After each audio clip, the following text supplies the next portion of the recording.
In North America, Lord Loudon was jubilant when he received the news that Parliament had approved the strategy of an all-out war in the colonies, a proposition that had favorable support in the Parliament, notably from William Pitt and his backers.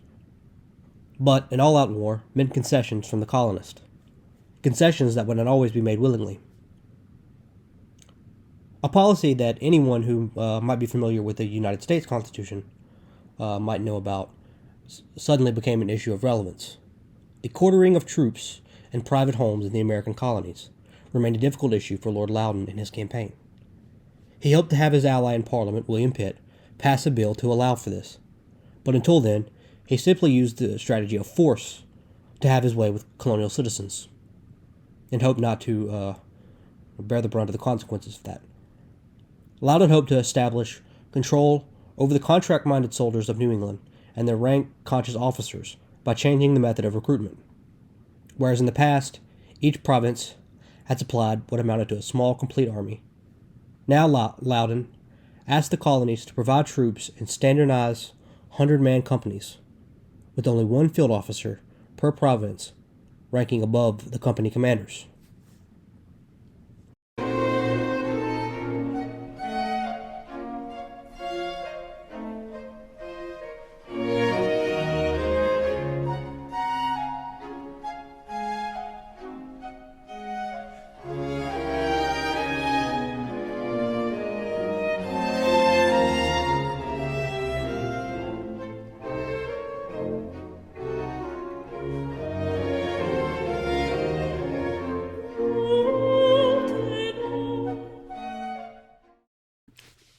In March, the French sent a small force under the command of Francois Pierre Regard, the Governor-General's sawed-off younger brother.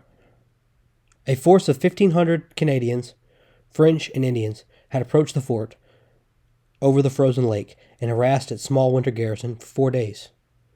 The raiders had come equipped only with scaling ladders, not cannon, and therefore stood little chance of actually taking the fort, unless they could surprise or stampede its commander.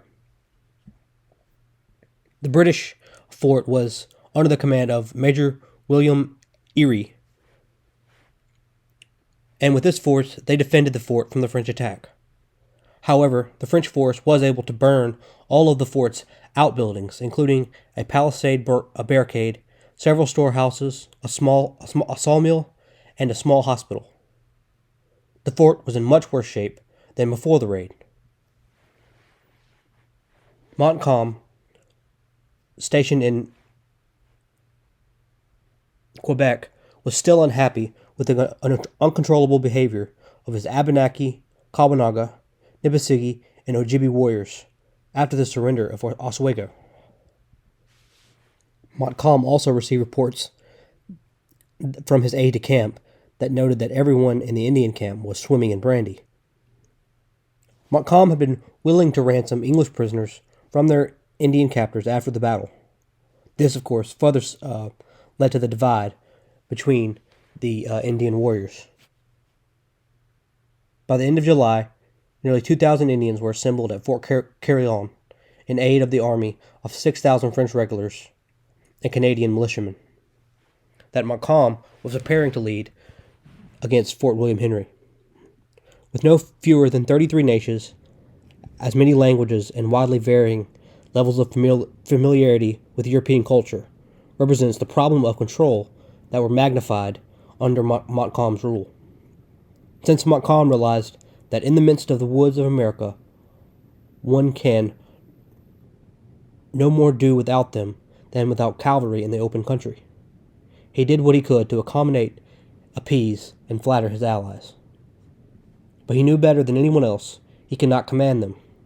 Montcalm could only rely on the persuasive abilities of the missionary fathers, interpreters, traders, and warrior officers like Langlade, who he attached to each group in the hope of gaining its cooperation. In the spring, Lieutenant Colonel George Monroe had brought 5 companies of his regiment to Fort William Henry to act as the British commander in relieving Major Erie's winter garrison.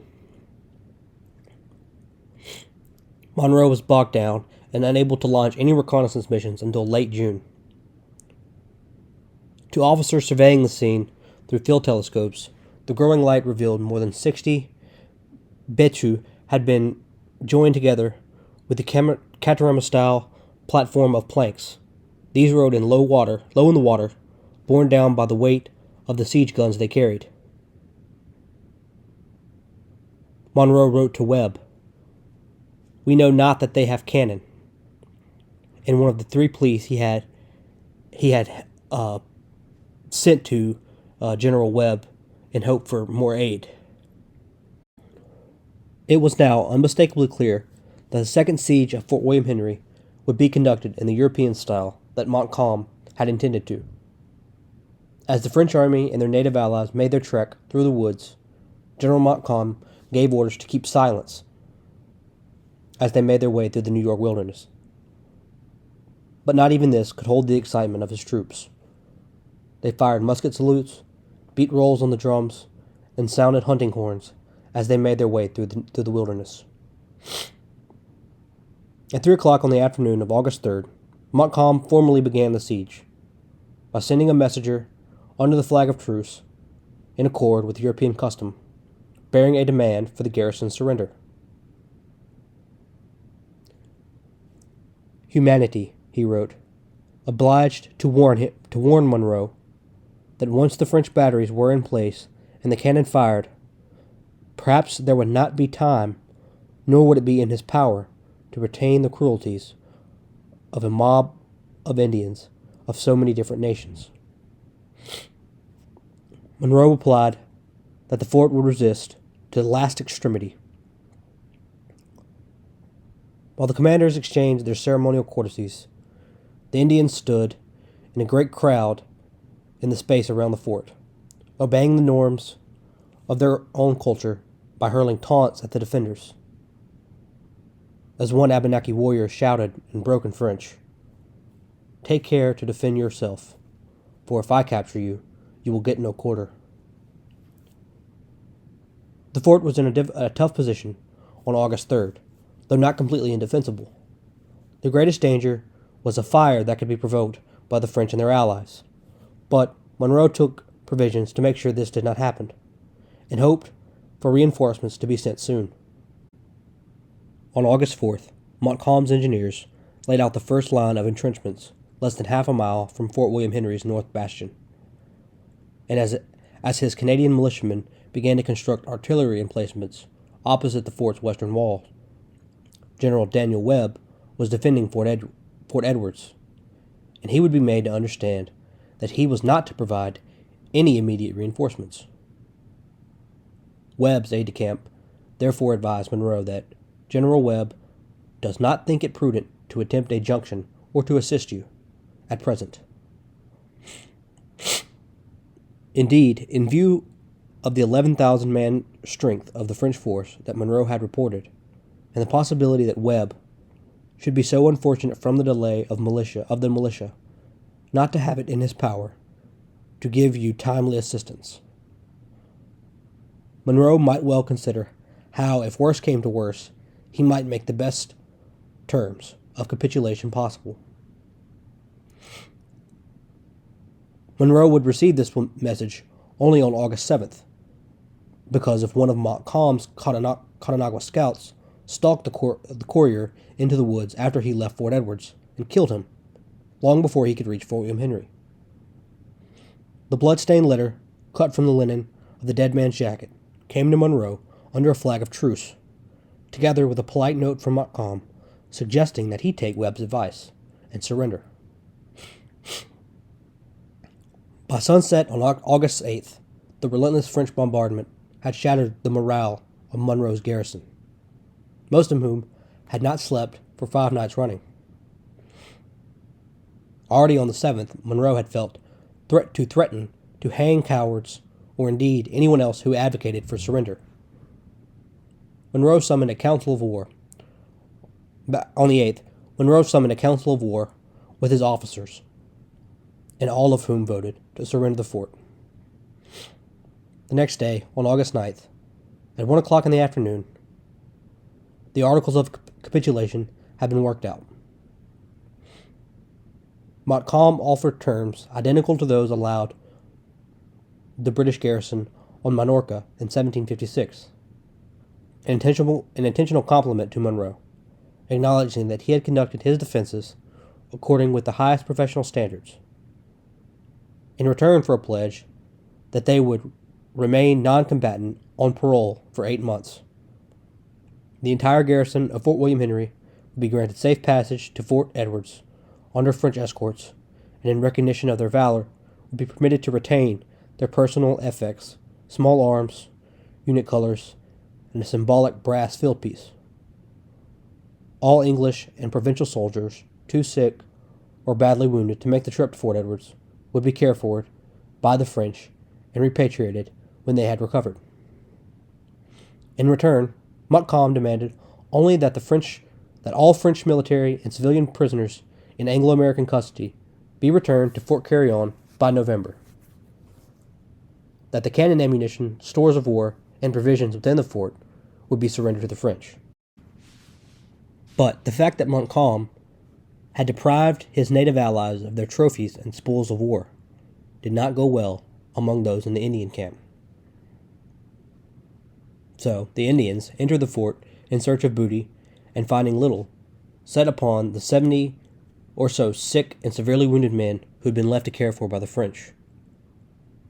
Prompt intervention by the French soldiers and missionaries saved at least some of them, but many lost their lives when the Indians made trophies of their scalps. Though the rest of the afternoon and well into the terrifying night that followed, Indians roamed the entrenched camps and plundered its inhabitants. When French guards finally cleared them out of the camps around 9 o'clock, they hung about its perimeter, menacing the Yankees with more than usual malice in their looks, which made us suspect they intended us mischief, wrote one of the provincial British officers. The provincials at the rear of the column, however, lacked all protection and found themselves beset on every side. Within minutes, Indians had seized, killed, and scalped the wounded from the provincial companies and stripped others of clothes, money, and possessions. As noise and confusion mounted, discipline disintegrated. Terrified men and women huddled together, trying as best they could to defend themselves from the Indian warriors. Then, with a whoop that witness took to be a signal, dozens of warriors began to tomahawk the most exposed group in the rear of the column. The killing lasted only a few minutes, but more lives would be lost in the panic that followed. Fry's small regiment dissolved into chaos as men bolted, screaming in every direction, some into the woods, others towards the French camp, others back to the fort with Indians in hot pursuit. Since prisoners were more valuable than trophies, most of those whom the Indians caught were in a less imminent danger than they thought. Montcalm and other senior French officers ran up to stem the disorder. They had first tried to intervene and free the captives, only to find that the result was often fatal. Many warriors preferred to kill their captives and take their trophies rather than be deprived of them altogether. This massacre of English troops deeply embarrassed General Montcalm, and his attempt to deprive the native allies of their trophies only deepened the already great divide between Montcalm and his Indian warriors. They would never again fight under Montcalm or the French as they had in 1757.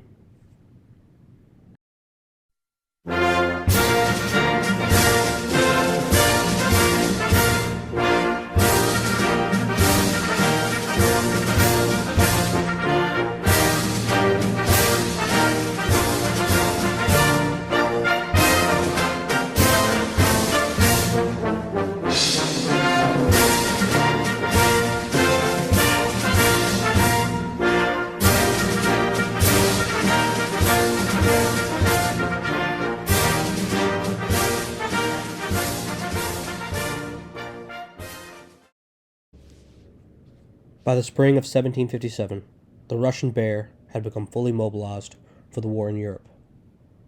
The Russian army stayed in place in Poland in the spring of 1757 and began moving in on attack on the eastern part of Prussia.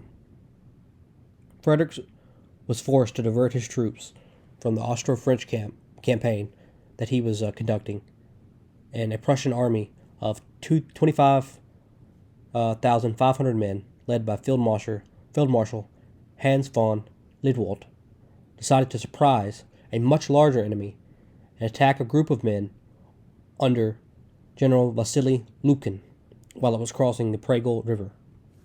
The general was bayoneted by the Prussians and died in the arms of his comrades. General Pyotr Rumenskayov, on hearing about Lukin's plight, scrambled through a thicket and fell upon the right wing of the Prussian infantry. Another detachment attacked the rear of Lidwald's army. While the Prussians retreated slightly, the center of the Russian army recovered from the shock of the initial assault and counterattacked. The Kalmucky cavalry and the Don Cossacks on the Prussian left pretended to retreat so as to trap the attacking Prussians under heavy artillery fire. By the end of the day, it became clear that the Russians had won the battle, and the Prussians had to abandon the battlefield.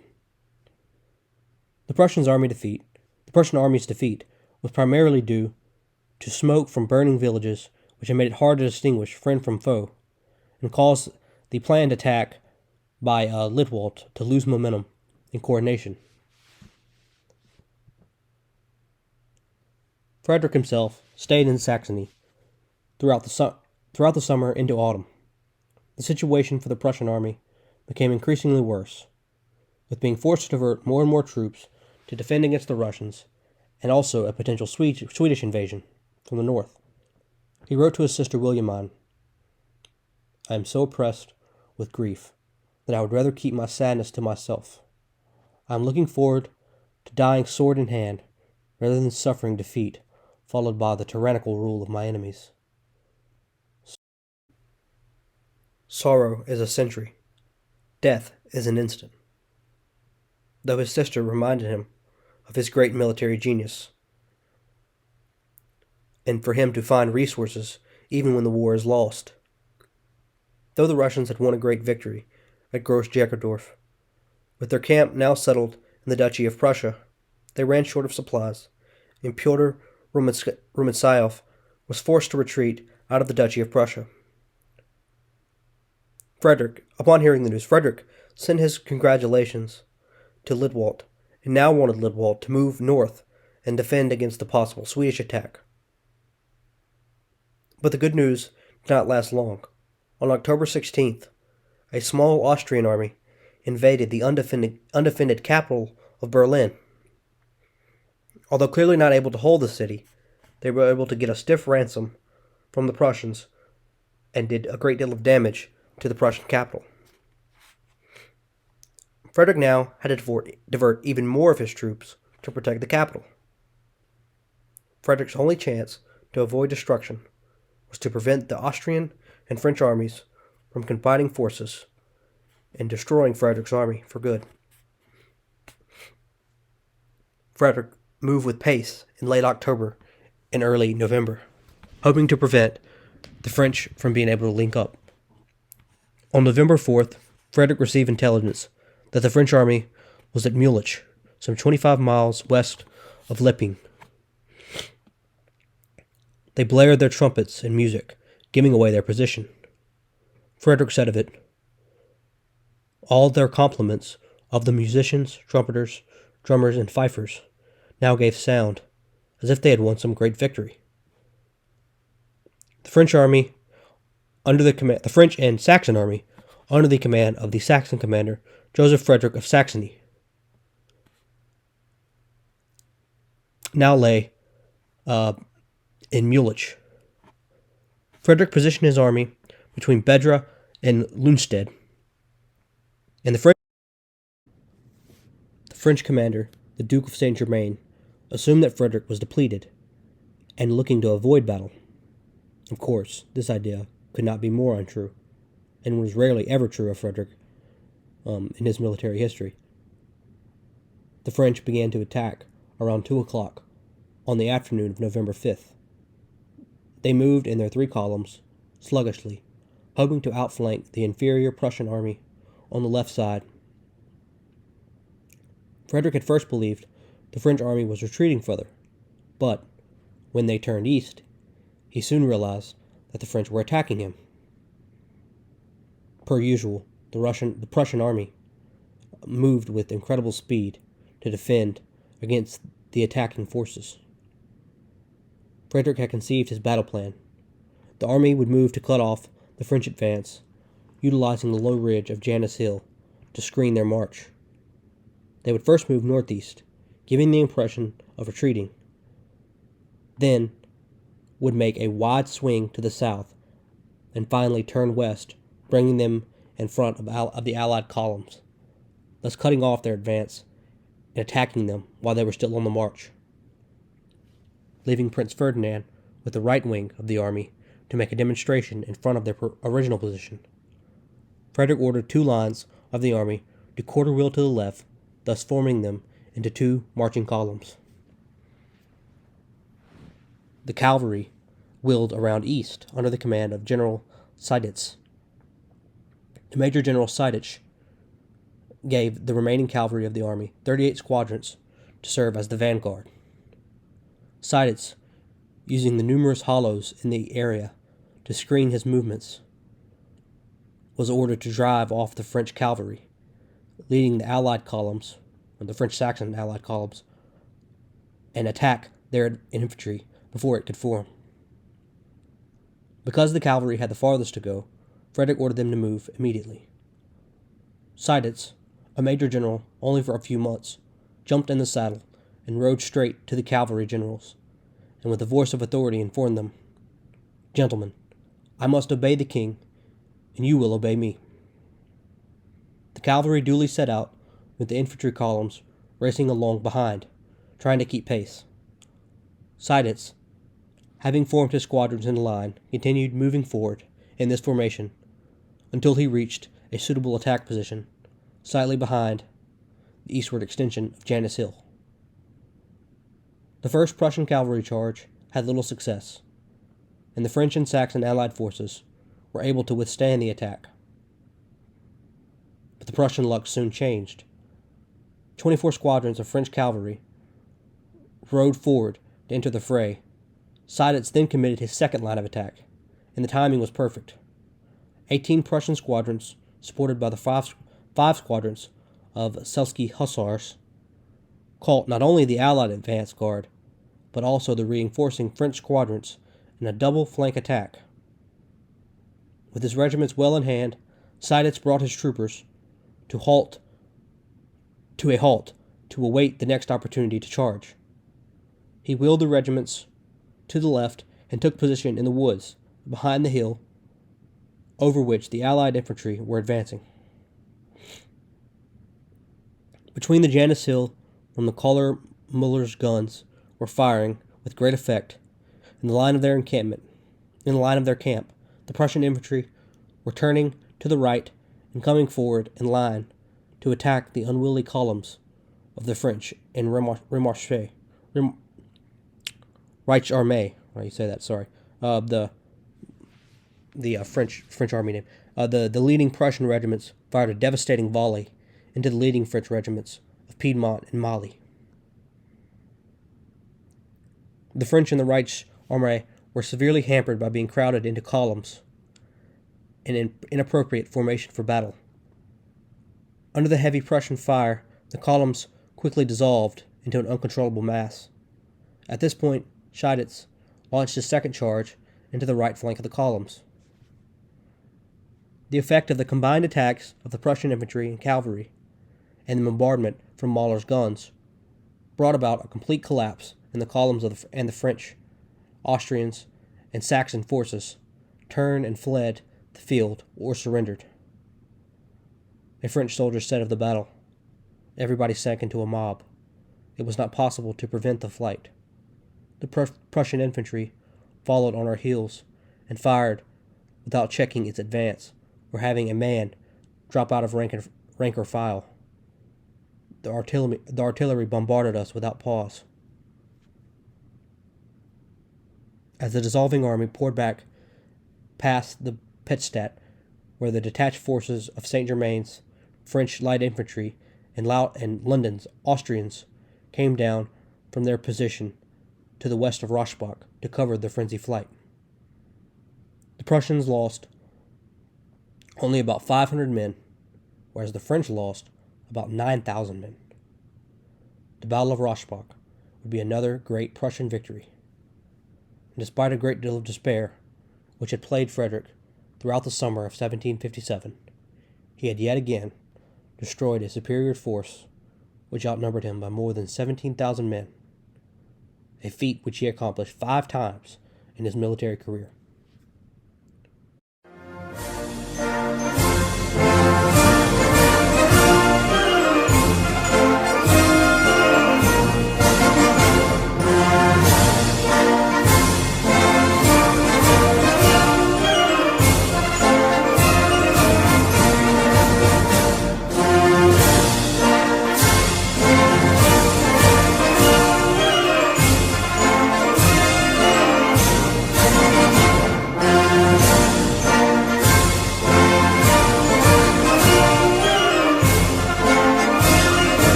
After defeating the Franco-Saxon forces at Rossbach, Frederick now had to deal with the Austrian army, which had hoped to make an attack in Silesia.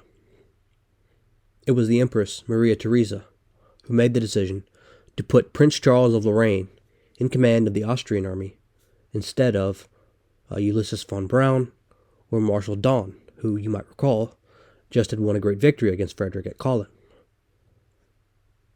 The Duke of Bevern's small force was forced to retreat from Breslau after suffering a defeat at the hands of Charles of Lorraine. Though the Duke of Bevern himself was captured at the battle, Frederick reached Parchwitz on the Oder River on November 28, 1757, and waited for various dispersed Prussian generals to join him. General Zieten brought in Bevern's defeated troops that had retreated. As Frederick made his march to Breslau, he did everything in his power to attempt to revive the spirits of his soldiers. Frederick even went so far as sleeping in the open air among their ranks, talking and conversing with them, in a general attempt to raise morale, which made him extremely popular. Many of the foreign volunteers who had joined his forces while in Saxony had now abandoned the campaign, and it was now only loyal battle-hardened Prussians, I should say, that stayed to help with the winter campaign. Frederick continued his path on December 4th, 1757, heading southeast towards Breslau on a route diverging from the Oder. Frederick rode with the advance guard of the Puigdemer and Zetten Hussars.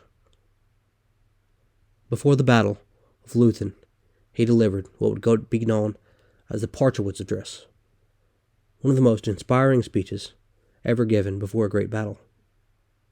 As Frederick states, "The enemy holds the same entrenched camp of Breslau, which my troops defended so honorably.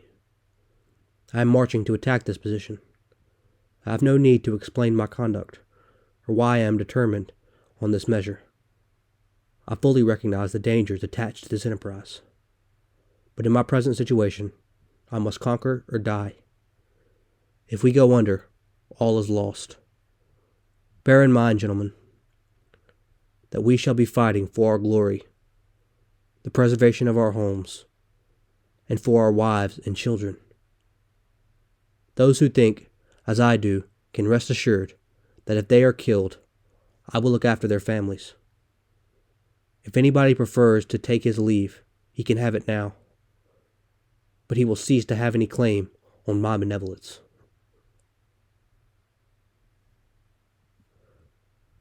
Frederick had assumed that Prince Charles would stay put in the capital city of Breslau and use the great defenses of the city.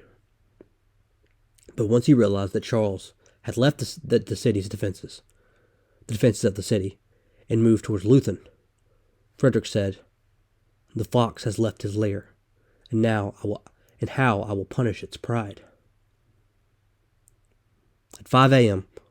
on December 5th, 1757, the Prussian army formed up into 2 infantry columns, flanked by the heavy cavalry, and marched to the southeast across the wintry countryside. In front of the advance guard, Frederick scouted the way ahead with the light troops and hussar regiments. As the Prussians approached the town of Borna, they attacked a force of Austrian hussars and took 600 prisoners. The Prussian columns marched past the captured Austrians and into town. As Frederick approached the Austrian army, he now realized he was facing a force much larger than he had anticipated. His scouts had given him the impression that Prince Charles's army only numbered around 35,000 to 40,000 troops. In reality, Frederick was facing an Austrian army that numbered from around 65,000 men to 70,000 troops. At the start of the battle, Frederick used a deceptive maneuver to distract Prince Charles. Frederick sent a force of hussars and troops of the Prussian advance guard to move out of Berna down the road of Fobowitz. This had the effect of convincing the Austrians that the attack would be coming from the right flank. Prince Charles, predictably, brought his army's reserves to meet the anticipated threat between Fobowitz and Nippern. The main weight of the Austrian line was now on the extreme right, while the Prussian army was marching unseen behind the low hills to attack the distant Austrian left flank. At around noon, the Prussians passed Lobnitz and wheeled to the southeast. Lieutenant General von Zieten's cavalry and Prince Karl of Bevern's infantry were leading the army, and stopped short of Schneider-Wasser and turned to face the flank of the Austrian line to their left. The rest of the Prussian infantry halted and formed for the attack facing the north. The Austrian left was commanded by the Hungarian hussar General Notzty. Notzty watched with horror as the Prussian columns appeared behind the Lobnitz and wheeled around his flank.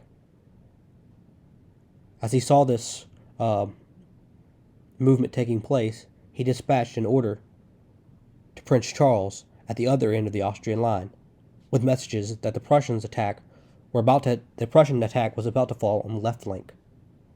But Prince Charles was unconvinced, and slow to take action to help the situation. When no attack developed on the right flank toward Fobowitz, he came to the conclusion that the Prussian army had seen the extent to which it was outnumbered and hurried away south in full retreat. But Charles had been badly duped. Charles ordered his entire army to wheel south, which fell directly into Prussian infantry fire and faced heavy casualties. At 3:30, the main decisive Prussian attack was to be launched directly on the Austrians in the small town of Leuthen. Heavy fighting ensued within the city, and the main Austrian force not even engaged in the fighting, and the Prussians using their heavy artillery and infantry divisions. It took the Prussians only an hour and a half to completely wipe out the Austrians out of the city of Leuthen. But the fight was not over. Although taking heavy casualties, the main Austrian army was still stationed behind the city of Leuthen, and around 5 p.m., Charles hoped to send a cavalry attack on the left flank of the Prussian army. But the attack was met with a counterattack by the Prussian cavalry, led by General Dresden, who led his Prussian cavalry from the area of Raxeldorf in an attack on Lucius' passing flank. The Bayreuth Dragoons began the fight and were being worsened when the second line of cuirassiers charged the Austrian regiments. The Prussian hussars regiments of Puttkamer attacked in the rear of the Austrian cavalry, and the Austrians were driven into confusion into infantry attempts to hold Leuthen. the Austrian line began to collapse. Frederick and Ziethen gathered a force of cuirassiers and grenadiers and hurried to the town of Lissa to block the Austrian escape across the Schneider-Weser River. A spirited fight for the town took place while Frederick rode to the town of Schloss. On the main battlefield, the Austrian line dissolved in flight, leaving the Prussian infantry, cavalry, and artillerymen the undisputed victories. In celebration of their good fortune, the Prussian soldiers burst into the Lutheran hymn, Nun danket un Gott. Now thank we all our God. Frederick achieved what many would claim to be his great victory. At the start of the battle, Frederick's army only numbered around 35,000 men, while his opponent, Charles of Lorraine, had an army numbering 70,000 men, nearly doubling Frederick's numbers. In the Battle of Leuthen, the Austrians lost 22,000 men, while the Prussian army lost only 6,000 men. This would go down as one of the greatest victories in military history. Perhaps the greatest general, the French Napoleon Bonaparte, would say of Leuthen, "This battle is a masterpiece of movement, of maneuvers, and of resolution, enough to immortalize Frederick and rank him among the greatest generals."